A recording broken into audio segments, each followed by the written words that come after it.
He thought I came over to study. But his mom kept watching me from across the room that entire night. I didn't notice her at first. Or maybe I did, but I pretended not to. The living room light was softer than usual, one lamp near the bookshelf. The rest of the house dipped in that amber half-dark that makes voices quieter. I was supposed to be helping Ethan with his midterm project, notes spread across the coffee table, but his mom kept moving in the background, slow, deliberate, like someone trying not to be seen. She was wiping down a counter that was already clean. Every few minutes, I'd hear the faint swipe of a cloth, a small sigh, the faucet running for a second too long. It wasn't distracting, it was steady, like a heartbeat behind everything. Ethan was rambling about the presentation outline, something about case studies and graphs.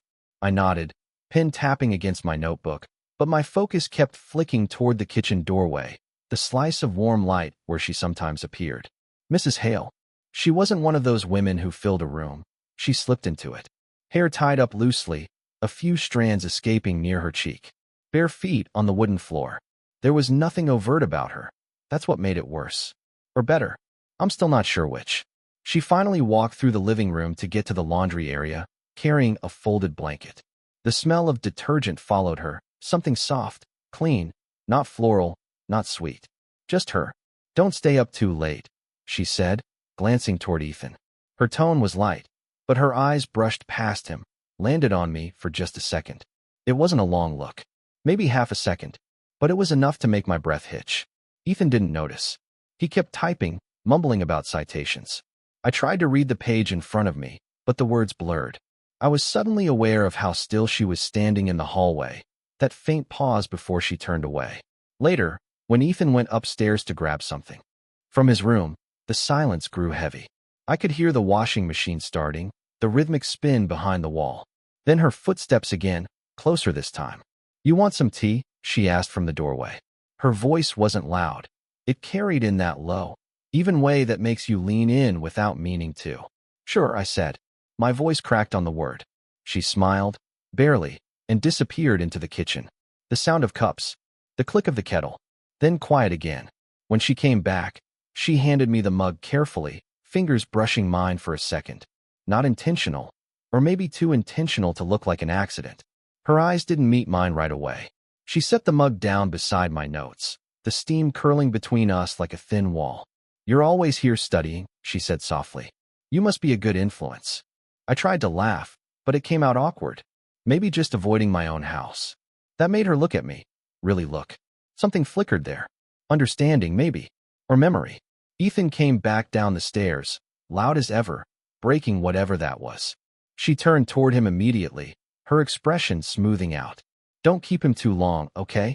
He looks tired." Yeah, Ethan said, dropping onto the couch beside me. But when I looked up again, she was still standing there, in the hallway this time, one hand resting on the doorframe. The tea had gone cold before I even took a sip, and from across the room, I could still feel her eyes on me. The next evening, I wasn't supposed to be there. Ethan had texted that he was meeting friends after class, so I figured that was that. But around sunset, my car refused to start. It coughed twice in the parking lot, then gave up completely. Mrs. Hale's house was just a block away, and without thinking too much about it, I started walking. The porch light was already on when I got there. It flickered once, a tired, orange pulse in the dusk. I hesitated at the bottom step. This wasn't about studying. I told myself it was just to borrow a wrench or jumper cables, something practical, something safe. She opened the door before I even knocked. "Oh," she said, startled, or pretending to be. "Ethan's not home yet." "I know. My car died." "I thought maybe." She smiled, small, cautious. "Come in. It's cold." The air inside smelled faintly of rain and soap. The TV was on, muted, a news anchor's face moving silently behind her. She was wearing a gray cardigan, sleeves pushed up, hair damp at the ends like she'd just showered. "I can get the jumper cables," she said, already turning toward the garage. "It's fine," I said quickly. "I mean, if you're busy, I can wait for Ethan." She paused, hand still on the doorframe, and looked at me over her shoulder. "You always wait for him." It wasn't said unkindly, but it landed somewhere deeper than it should have. "I don't mind waiting," I muttered. She studied me for a second too long, then motioned toward the kitchen. "You can wait inside, then. I just made coffee." She poured 2 mugs, even though I hadn't asked. The counter light threw a warm arc across her cheekbone. When she handed me the cup, her fingers brushed mine again, same as before, but slower. Like she remembered. Rough day? She asked. Yeah. Classes. Work. She nodded, eyes down. I remember those days. Always tired. Always trying to be more than you are. The line caught me off guard. There was no pity in her voice, just quiet recognition. Are you still trying? I asked before thinking. That made her smile, a quick, sad curve of her lips. I think I stopped, she said. Then, after a pause. Or maybe I just learned when to stop pretending. I didn't know what to say, so I didn't say anything. The clock in the hallway ticked like it was trying to fill the space between us. She leaned back against the counter, sipping her coffee. The cardigan slipped a little off her shoulder, and she didn't fix it right away. Her eyes drifted toward the window. Rain starting again, light against the glass. You remind me of someone, she said quietly. Who? She shook her head. Someone who used to wait too long to say what he meant. The air felt heavier. I set the mug down, fingers suddenly unsteady. And what happened to him? She looked at me then, properly, directly. He said it too late. I swallowed hard. The hum of the refrigerator was the only sound. Her hand rested on the edge of the counter, close to mine, not touching, but close enough that I could feel the heat of her skin. For a moment, neither of us moved. The space between our hands was impossibly small, but it felt dangerous. Then she stepped back, her voice softer now. I should check the garage. About your car. I nodded, though neither of us made a move to leave the kitchen. When she finally walked past me, the edge of her sleeve brushed against my wrist. It wasn't deliberate. Or maybe it was. The touch lingered long after she was gone, and I realized I wasn't waiting for Ethan anymore. I didn't plan to see her again that week. I told myself that twice, maybe 3 times, while passing the cafe near campus, while scrolling through messages I didn't answer, while pretending not to think about her voice saying, "You always wait for him." But Friday came with gray skies and the kind of wind that makes you crave warmth. I stepped into that same cafe after class, mostly out of habit. The place was crowded, students with laptops, old men with newspapers. And there, by the window, was Mrs. Hale. She was alone. A half-finished pastry sat next to her coffee, untouched. Her hair was loose today, falling across her shoulders in quiet waves. She was reading something, a notebook, maybe a letter, but her expression wasn't focused. More like she was trying not to think. I should have walked away. I knew it. Instead, I found myself ordering a drink I didn't even want. When the barista called my name, she looked up. Surprise flickered first, then something softer. "Lucas," she said, standing just enough to meet me halfway. "Are you here alone?" "Yeah, you." She gestured to the chair across from her. "You can sit, if you're not in a rush." I wasn't. Not anymore. Up close, the air around her felt different, the faint scent of coffee and the kind of perfume that stays close to the skin. She pushed her notebook aside, smiling faintly. "You look tired." "I could say the same," I said. "Rough week." She gave a small laugh, the kind that tries to sound casual but lands somewhere heavier. "Just figuring out what comes next. My ex finalized the papers last month." You start thinking too much when the noise stops. It was the first time she'd mentioned it. I looked at her hands, fingers tracing the rim of her cup. "I didn't know you were." "Divorced," she finished for me. "Most people don't. I keep it quiet. Makes everything feel less real." Her voice dipped on the last word, almost a whisper. I wanted to say something, anything, but words felt too blunt for what sat between us. So I just nodded. After a while, she smiled again, smaller this time. "You remind me of how he used to be, before everything got complicated." "Is that good or bad?" I asked. "I haven't decided yet." We both laughed then, low, uncertain, almost nervous. But something loosened in the air. For the first time, she didn't seem so far away. Her hand was on the table, close enough that if I moved just slightly, our fingers would touch. I didn't, but I thought about it. The shape of that small space, the quiet hum of what it might mean to cross it. Her eyes found mine again, and the laughter faded. The cafe's noise blurred, cups clinking, espresso hissing, until it was just her and me. "Lucas," she started, then stopped. She looked down, exhaling through her nose. "You shouldn't spend so much time around me." "Why?" I asked, though I already knew. She hesitated. "Because I'm not the kind of distraction you can afford." The words hung there, gentle but cutting. I wanted to tell her she was wrong, that she wasn't a distraction, that maybe she was the first thing in a long time that actually made sense. But before I could, her phone buzzed. The sound broke everything. She looked at the screen, Ethan's name flashing, and her expression shifted back into something practiced, careful. "He's asking if you're coming by tonight," she said quietly. "I wasn't planning to," I lied. She nodded, eyes distant again. Maybe that's for the best. But as she stood to leave, her hand brushed my shoulder. Light, brief, deliberate enough to steal my breath. When she walked out into the gray afternoon, she didn't look back. And still, I couldn't stop watching the door long after it closed behind her. I told myself I wouldn't go back. But Sunday came, and somehow, I ended up parked in front of their house again.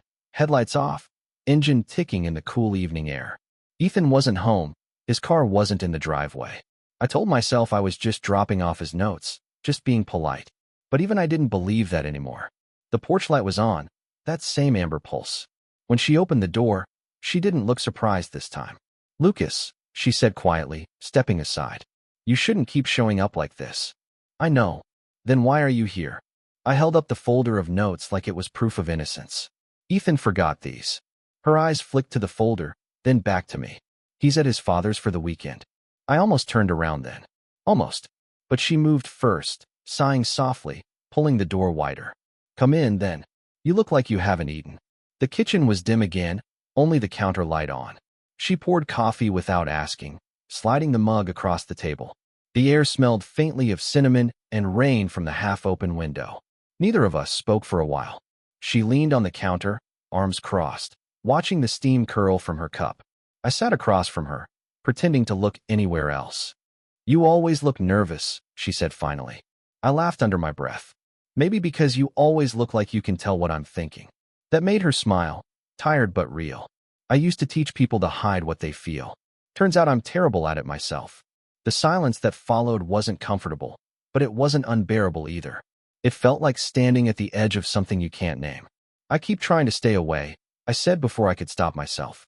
Her eyes lifted, steady on mine. "And yet here you are." "I don't know what that means." "Yes, you do." Her tone wasn't sharp. It was soft, almost kind, and that made it worse. I looked down at my hands, fingers clenched around the mug.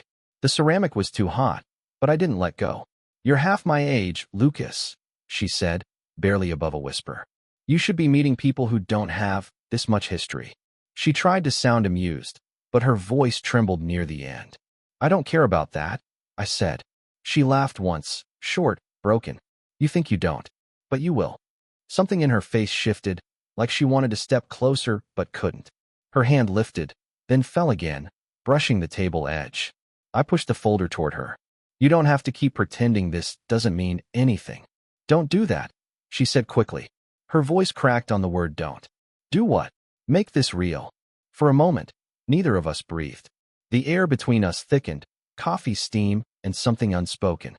She turned away, pressing her palm against the counter, shoulders tight. "You think it's easy for me?" she said quietly. "You think I don't see you standing there, trying not to look at me?" I stood slowly. "Then stop pretending you don't." Her back stiffened.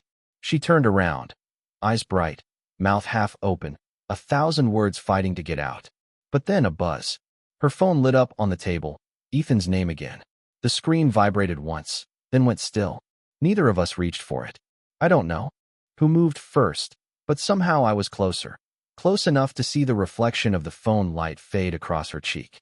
Her hand hovered near mine, not quite touching. "Lucas," she said softly. "Yeah." Her breath caught, the faintest sound.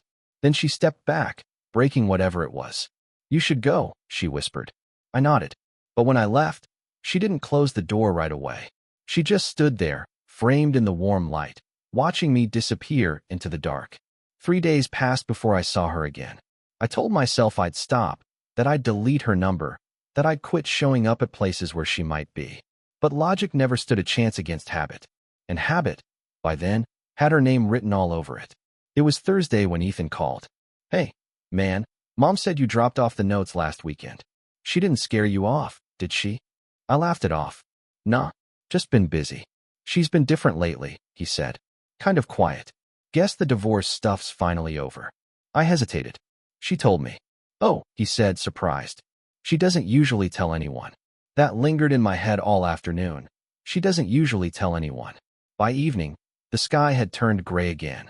I found myself outside their house, holding the excuse of returning Ethan's flash drive. But when the door opened, it wasn't her. It was a man. Tall, late 40s, with the kind of smile that doesn't reach the eyes. He looked at me like someone trying to place a name. You must be Lucas, he said. I froze. Yeah, you're her ex-husband, he said easily, stepping aside. Well, technically still her husband for another week. Paperwork and all that. I didn't know what to say. I glanced past him, toward the hallway. She appeared there, sweater sleeves pushed up, face pale. Mark, she said carefully. I told you I'd handle that later. He ignored her. So this is the student, huh? The one who's always around. My stomach turned. I was just dropping off. Notes, flash drives, coffee. He said with a smirk. You've been a busy kid. Mark, that's enough, she said, sharper now. He looked at her, the smirk fading. You really don't make this easy, do you? She stepped forward, placing herself between us, subtle, protective. You should go, she said, voice low but steady. He held her gaze a second too long, then gave a small, bitter laugh. Good luck explaining this to Ethan. And with that, he brushed past me and walked out into the rain. The door clicked shut behind him. Silence. Her hands were shaking. Not visibly, just the faintest tremor as she pressed her palms to the door. I didn't know he'd come, she said finally. He just shows up sometimes. Pretends he still belongs here. I took a step closer. You don't have to explain. Yes, I do. Her voice cracked. Because it looks bad. Because you're standing here, and he wasn't wrong. That's not fair, I said. Nothing happened. She laughed, soft, broken. Lucas, everything's happened. We just keep pretending it hasn't. The room felt smaller then. The ticking clock, the smell of rain on the floorboards, her eyes red at the corners, everything closing in. I don't want to ruin anything for you, she said quietly. Not your life, not your name. You'll wake up one day and realize this was just a mistake you didn't see coming. Do you believe that? I asked. Her lips parted, but no sound came. She looked at me like someone trying to remember a promise they never made. I don't know, she said finally. I moved closer, just enough to feel the warmth between us again, that same unbearable nearness. Then let me decide what it means. For a heartbeat, I thought she might let me. Her hand lifted, a small, trembling motion, almost touching my sleeve. Then a knock broke through the silence. We both froze. Ethan's voice from outside. Mom? You home? Her hand dropped instantly. She exhaled hard, eyes closing for a second. You need to go, she whispered. I can explain. No, please. She stepped back, opening the side door toward the rain. Her voice was calm again, practiced. Not now.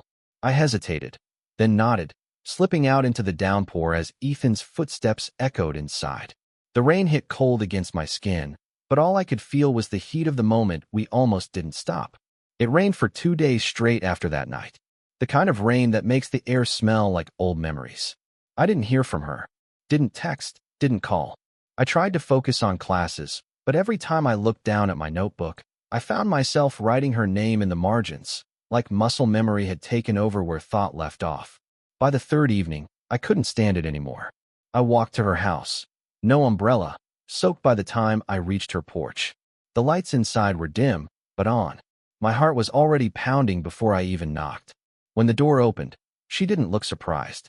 Just tired, eyes red-rimmed, hair loosely tied back, like sleep had been something she'd tried and failed to find. Lucas, she said quietly, you shouldn't be here. I know, I said, shivering a little. But I couldn't not be. For a long moment, she didn't move. Then she stepped aside, just enough to let me in. The house smelled faintly of rain and coffee. Her cardigan was draped over the couch. The silence felt different this time. Not sharp, not full of restraint. Just heavy, like something waiting to be named. She turned to me slowly. Ethan saw you leave that night, she said. He asked questions I couldn't answer. I swallowed. What did you tell him? The truth, she said. Then, after a pause, or enough of it. I nodded. And your ex? Gone, she said. Finally signed the papers. Official now. She leaned against the counter, arms folded, like she needed something to hold herself together. Lucas, she said, voice breaking slightly. You're kind. But that's too much. Too fast. Too wrong. I don't think kindness has anything to do with it. She blinked. Unsure. I stepped closer, slow but steady, stopping just far enough that she could still walk away if she wanted. You said everything's already happened between us. You were right. I can't stop thinking about you. And it's not a crush or curiosity or whatever makes it easier to dismiss. It's just you. Her breath caught. Don't. Why not? I said, voice low. You think I don't see you trying to make it smaller? Like if you call it a mistake, it'll disappear? She closed her eyes. Because I can't afford to want you, Lucas. The sound of rain filled the silence between us. I took another step, slow, careful. Then don't call it wanting. Call it being alive. That made her laugh, just barely, a breath more than sound. You don't know what it costs to start over. I do, I said softly. You're just scared it might actually work. Her hand lifted then, hesitant, trembling, and for a moment I thought she'd pull away again. But she didn't. Her fingers brushed mine, light as static, then stayed there. It wasn't dramatic. No music, no declarations, just two people standing too close, trying not to ruin the moment by breathing wrong. I hate that you're right, she whispered. I hate that you think it matters. We stayed like that, hands barely touching, rain whispering against the window. Her eyes met mine, not cautious this time, not guarded, just open. Then she took a breath. If you stay, everything changes. I know. And if you go? I smiled, a small, sad curve. Everything still changes. For a long second, neither of us moved. The air was thick with everything we'd said and everything we hadn't. Then she reached out, slowly, deliberately, and took my hand, fingers fitting into the spaces they'd been avoiding for weeks. Then stay, she whispered. And somehow, that single word carried every confession we'd been too afraid to speak. Morning came slowly, a pale gray light filtering through her kitchen window, the rain finally gone. The world outside was washed clean, the street glistening, the air smelling faintly of wet earth and coffee. I sat at the table, fingers wrapped around a warm mug, watching the steam rise.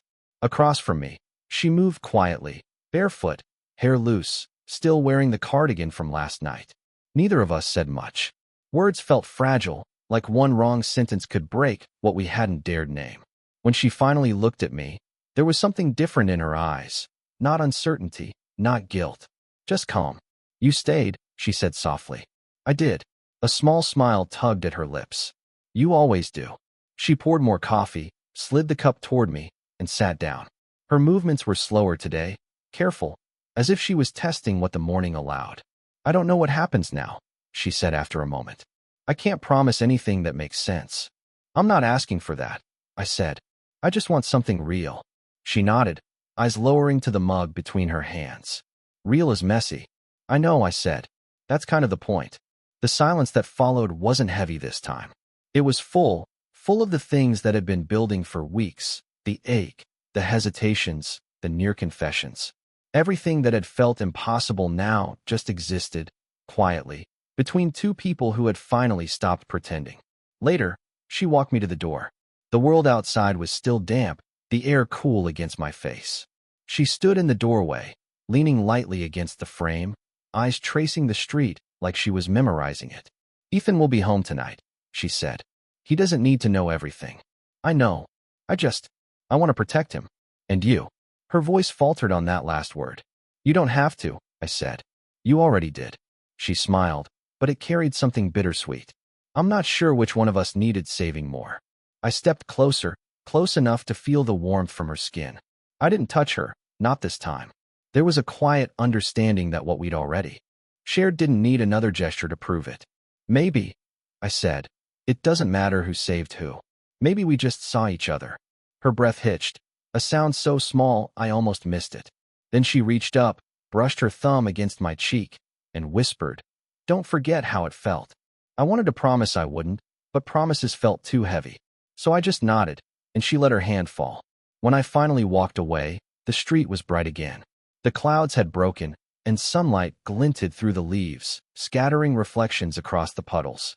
I didn't look back, not because I didn't want to, but because I knew she was still standing there, watching. Some things don't need to be seen to be known. That night, lying awake, I realized it wasn't about age or timing or right and wrong. It was about two people who'd spent too long pretending they didn't need to be seen, and what it meant, finally, to be. Maybe we wouldn't last. Maybe it would fade, like rain drying from the pavement. But for once, it didn't feel like a loss. It just felt honest. Speech balloon, your turn.